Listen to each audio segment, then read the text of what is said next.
everybody, and welcome back to Lining Up Ducks. A couple of days ago, I decided to tackle our paper clutter because the mail basket that I've been just tossing all of our mail into as it comes in the house, it was a hot mess and I couldn't stand it anymore.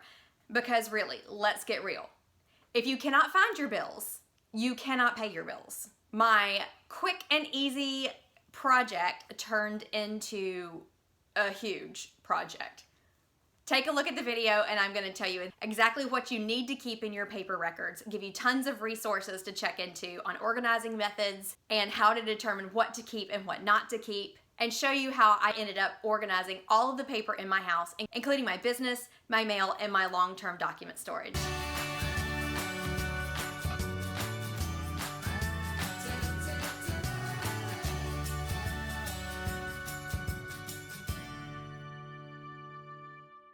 If I look a little frazzled and harried today, there's a good reason. I decided that I was going to tackle my paper clutter today and I wasn't going to film it because I was like, I got my paper clutter under control. It's just the mail I need to go through, but I'll look around the house anyway. Yeah, so the pile kept growing and growing and growing and growing some more. So that finally, this is the paper clutter that I have under control in my house. Wow. I thought, I just need to go through my mail basket. I bought 5 little folders to organize my mail basket, which I am going to use, but this is the giant pile of paper clutter. Bobby thinks that I have put a smorgasbord of chew toys down on the floor for her to play with, but this is crazy. So I decided to film it. We're gonna see what I can do with this mess. There's a couple things to do to tackle paper clutter in your house. The first is to gather everything. And I'm glad I did because I almost stopped with just my mail today and the couple of things I had lying around. And I was like, no, I'm going to grab everything. And I was really surprised at how much I had to go through. So that's step 1. Step 2 is to sort everything. Just a quick sort in boxes or bins or whatever. Sentimental clutter, bills, tax documents, trash. For me, it would be business stuff, and then items that you have to keep forever, like your last will and testament. Those are the categories I'm going to be using.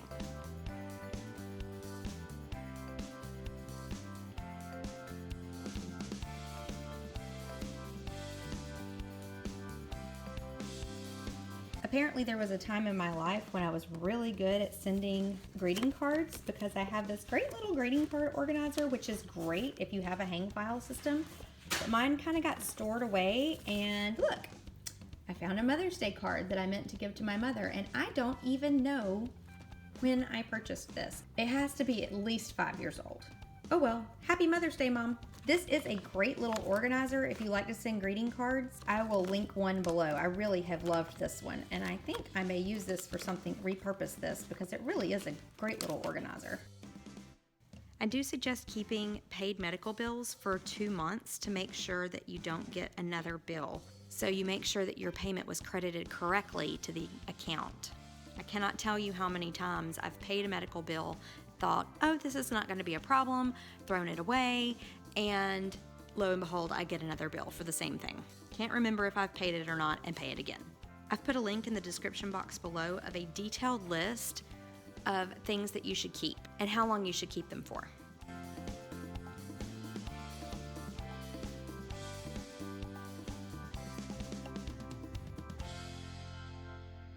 So this is the box of stuff that I have kind of kept forever and always. And you can do this too, but a quick Google search will tell you that you actually only have to keep 3 years of personal income taxes. That gets you outside of the window of audit. So I'm definitely going to be able to thin this box out and get rid of a good bit of this stuff. Make sure you consult an accountant before you dispose of your taxes to make sure that you don't have any special circumstances like an adoption tax credit or anything that may open you up to a longer audit period. Also, if you haven't paid your taxes yet, definitely keep those years that you haven't paid yet. The things I threw away that were in my permanent storage box before are old wills and powers of attorney that are no longer in effect, meaning that we have had new ones drafted, old college transcripts, and old medical records that everything is digitized now and they can easily be requested again.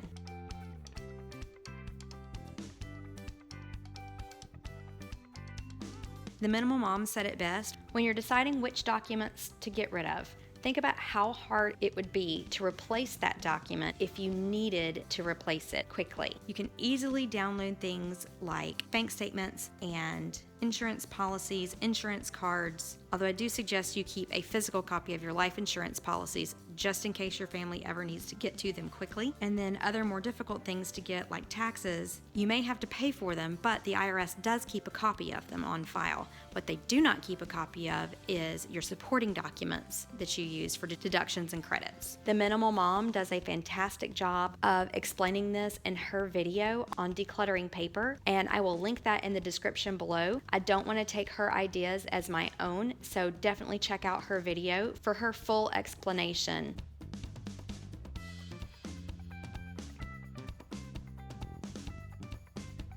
So this was a super great storage idea that I saw on Pinterest several years ago, where you keep, things from report cards to school pictures, and every kid has a bin, and they, you keep something from every grade, and you only keep what actually fits in this bucket. I've decided though that this is too much. Not too long ago, my mother-in-law cleaned out the things that she had saved from Scott's childhood, and we had fun looking at it for about 30 seconds, and then most of it went in the garbage. So I've decided to keep only the things that are just the super cutest, like that has their handprints on it or their school pictures.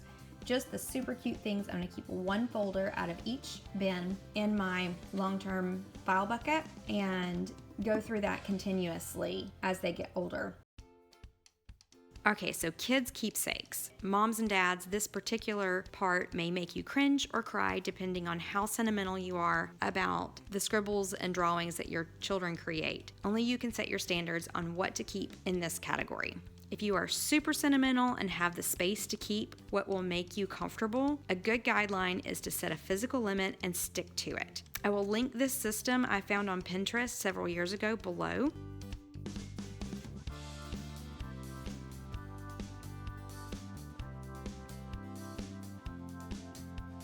Seriously, I found this in the box that I kept. It's Kate's potty training chart. Why in the world would I ever need to look back at her potty training chart? All right, I am done with my initial sort. This is business stuff for my Etsy business. This is stuff my husband needs to go through. Military service, I'm not sure what I can get rid of and what I can't, so he needs to go through that. This is my small stack of bills, medical papers, things like that need some type of action done to them.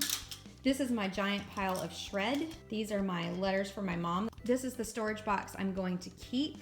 And the last pile is considerably smaller than I thought it would be. This is the very small pile of sentimental papers that I kept in my initial sort, and I may go through them again, but I'm really pleased that that's all I ended up keeping. I needed a new trash bag. It is completely full.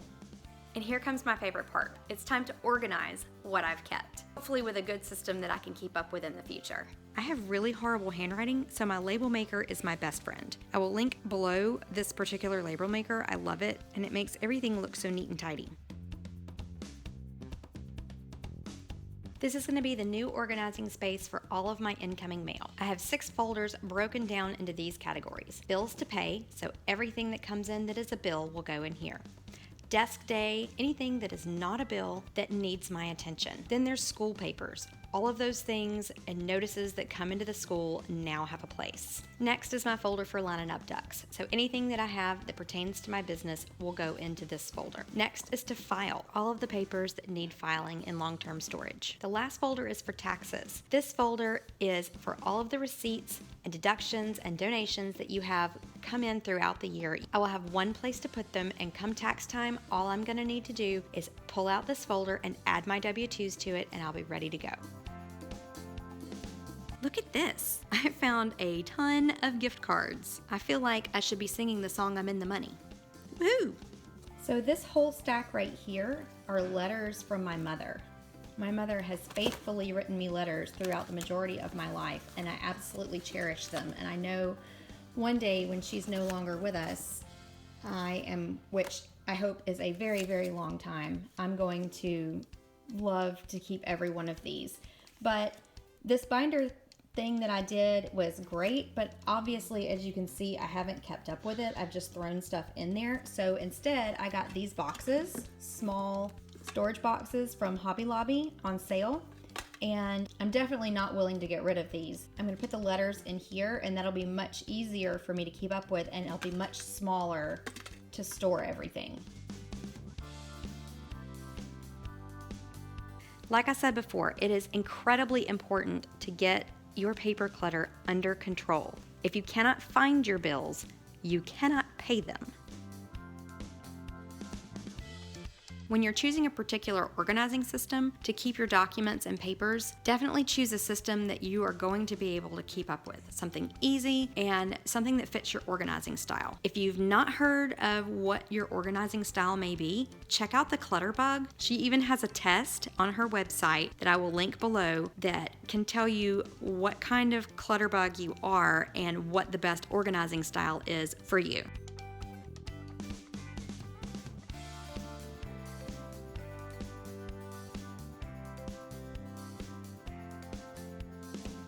All of the stuff that I used came from things that I had emptied, so I didn't have to spend any money to set this system up. Konmari suggests that you store things upright and in folders, which helps prevent paper piles. And if you're watching this video, I have a guess that you may have a problem with paper piles just like I do.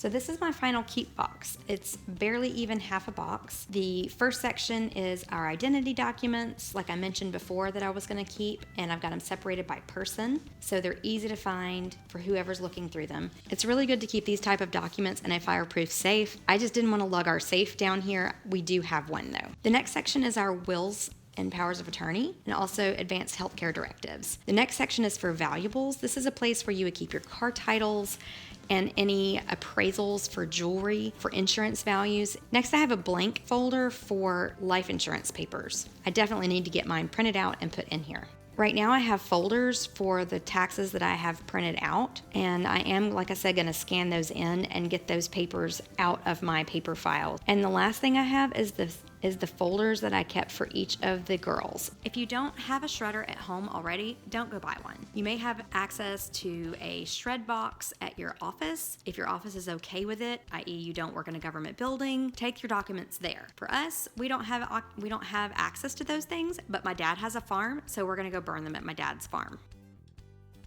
This is the stack of organizing totes and paper that I have emptied. The last step is to find a permanent home for all of the things that you've decided to keep. If you've decided to keep a large amount of paperwork, this may be a more difficult process. Sometimes it's more difficult to find a permanent home for something than it is to actually declutter the items in the first place.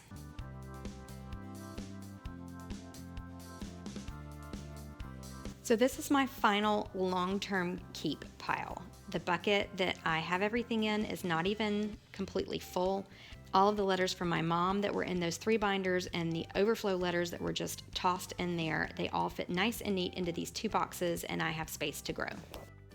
I found these at Hobby Lobby. I couldn't find anything like this at Walmart, but these are just command hooks because we live in an apartment and I don't want to put a lot of holes in the walls.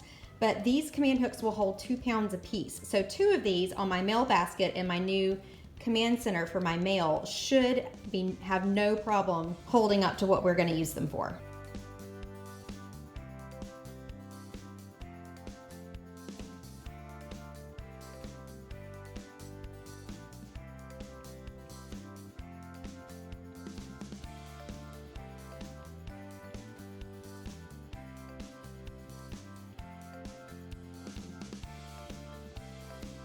That's it, everybody. Thanks for watching. Please make sure to like this video and subscribe to our channel. I've got a big finance project that I'm researching that's going to be unfolding over the next few weeks on our channel in addition to our normal budgeting videos. So I would love to have you subscribe to our channel and join us in the conversation because I always am asking questions of my viewers. I love to know your opinion as well. That's it for today. See you next time.